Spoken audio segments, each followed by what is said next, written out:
अस्सलाम वालेकुम ख़वातीन और हज़रात, शुरू करते हैं आज का हस्बे हाल। मैं हूं आपका मेज़बान फरीद रही। नाज़रीन, पेशावर भिखारियों ने आवाम का जीना दो भर कर दिया है। कोई भी जगह ऐसी नहीं जो इनकी पहुंच से दूर हो। एक खबर के मुताबिक फैसलाबाद के लारी अड्डे के करीब होटल में ठेकेदारों और पेशावर भिखारियों के दरमियान माहाना मीटिंग्स का इंकशाफ हुआ है। ऐसी ही मीटिंग के कुछ मेंबर्स हमारे दरमियान आज स्टूडियोज में मौजूद हैं। हेलो ओ भाईजान, सारी पेमेंट कर दी हुई है, आपको आवाज नहीं आ रही? जी जी, सिकंदर बोल रहा हूँ, सिकंदर मलक सिकंदर बोल रहा हूँ जनाब। ओ भाईजान, गाड़ी बुक करवाई हुई है, सारे पैसे दे आए हूँ, सलूक का पैसे कर रहे हैं जैसे मैं किस्तों में ले रहा हूँ। ओ यार मियाँ फीस साहब से बात कराओ मेरी, आपकी मेहरबानी, मियाँ फीस साहब से बात कराओ। हेलो ओ मियाँ साहब, सिकंदर बोल रहा हूँ, सिकंदर। ओ जनाब, गाड़ी के पैसे सारे दे आया हुआ हूँ, गाड़ी नहीं आ रही, खुदा का वास्ता है गाड़ी मेरी डिलीवर करें। देखें, इंस्पेक्शन करनी होती है, कारोबार देखना होता है अपना, प्लीज आप गाड़ी प्लीज, बड़ी मेहरबानी, आज जरूर दे दें, जरूर दे दें। खुदा हाफिज जनाब, शुक्रिया। भाजी ओ मेरे पुत दा 2.5 लाख दा मोबाइल भी तुसी किया सी ओ कल मिल जाओ। ओ पुत्र गल सुन, तेरा हिसाब करना होने तो जा खुद ले मोबाइल बेटे का, मैं नहीं लेके देना। तुसी जनाब ठीक है ना, मुझे डाला करो। देखो मेरी बात सुनो, नखरे ना करो, मेरे पास कारीगर बहुत है, नखरे ना करो मेरे साथ। जी हमेशा ਤੁਹਾਡੀ सुनिए जे हुण ਤੁਹਾਨੂੰ कहता ते केड़ी कोई आफत आ गई है? ठेकेदार है मलक जी, आपने तो हमारी सुननी है और हम किसको कहें। तुम्हारी कितनी को सुनो, छाड़ दे, बस कर दे बेटे। ठेकेदार जी ਤੁਸੀਂ ਸਾਡਾ ਨੋਟ ਵਿੱਚ ਆਸਰਾ ਜਾਲੀ ਨੋਟ ਆਉਂਦੇ ਜਿਹਦੇ ਵਿੱਚ ਕੁਝ ਆ ਦੇਖੋ। बेटा तेन क्या सी कि सिर्फ नबीने दी परफॉर्मेंस गाहक अगे करनी है। गाहक इधर उधर होवे तो पहले नोट ते चेक कर। बंदा खोचल सी जी, 500 नकली दे के ते 495 दे कोलों असली लै गया।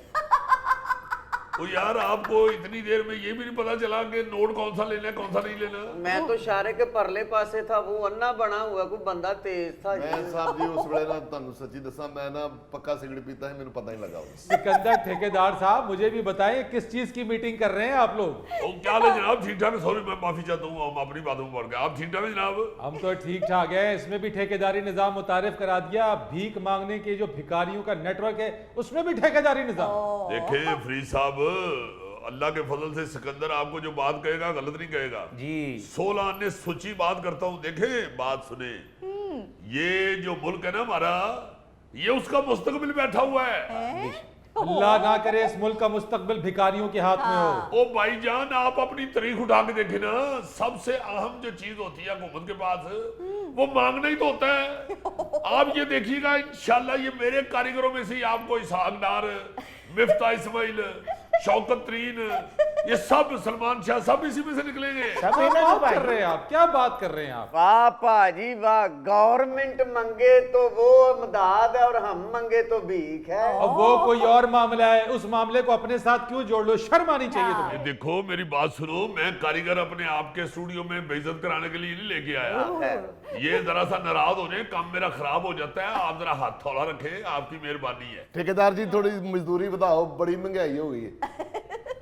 मलक साहब, मुझे इस दफा एडवांस चाहिए, मैंने अपनी बेटी को और दामाद को एसी लगवा के देना है। ठहर जाओ, लगवा के देते हैं तुम्हें एसी। ठेकेदार साहब, अपनी टीम का तारुफ तो कराएं, जो मांगने वाली टीम बनाई है आपने। ओ हुजूर, मांगने वाली टीम नहीं से कहें, ये कारीगर है, कारीगर है। शर्म करें इनको, कारीगर आप कह रहे हैं, कुछ शर्म करें यार। ओ जनाब, कारीगर उसे ही कहते हैं ना जिसके पास कोई गुर हो। इनके पास ऐसा गुर है, आपको किसी और के पास नजर ही नहीं आएगा। ये तो कारीगर क्या, हीरे हैं हीरे। ये जो मेरा सबसे ज्यादा कमाऊ पुत है, इसका नाम है असलम दीवा। अच्छा, ऐसी परफॉर्मेंस देता है, जिस चौक में खड़ा हो जाए अद्धे लोगों के आंसू निकल आते हैं जनाब। जरा धा अपना आर्ट बहा, अपना जरा फरीद साहब को दिखा। अभी मुझे सब कुछ नजर आ रहा है। जब मेरी ड्यूटी शुरू करते हैं बॉस, फिर मेरी दुनिया अंधेर हो जाती, फिर मुझे कुछ नजर नहीं आता। तुम करते क्या हो चौक पे? ਉਹ ਜੀ ਕਰਨਾ ਕੀ ਹੁੰਦਾ ਹੈ, ਸੋਟੀ ਹੱਥ 'ਚ ਹੁੰਦੀ ਏ ਤੇ ਟੁਰ ਪਈਦਾ। ਅੱਖੀਆਂ ਵਾਲਿਓ, ਅੱਖੀਆਂ ਬੜੀਆਂ ਨਿਮਤ ਦੇ, ਇਹ ਉਹਨੂੰ ਪੁੱਛੋ ਜਿਹਦੇ ਕੋਲ ਅੱਖਾਂ ਨਹੀਂ। ਨਾ ਤੁਸੀਂ ਸਮੁੰਦਰ ਵੇਖ ਸਕਦੇ ਹੋ, ਨਾ ਪਹਾੜ ਵੇਖ ਸਕਦੇ ਹੋ। ਤਰਸ ਖਾਓ ਕੋਈ ਅੰਨੇ ਤੇ ਮੇਰੀ ਫੈਮਿਲੀ ਦੀ ਸਾਰੀ ਇਹੋ ਜਿਹੀ ਹੈ। तौबा। ਅੱਖੀਆਂ ਵਾਲਿਓ,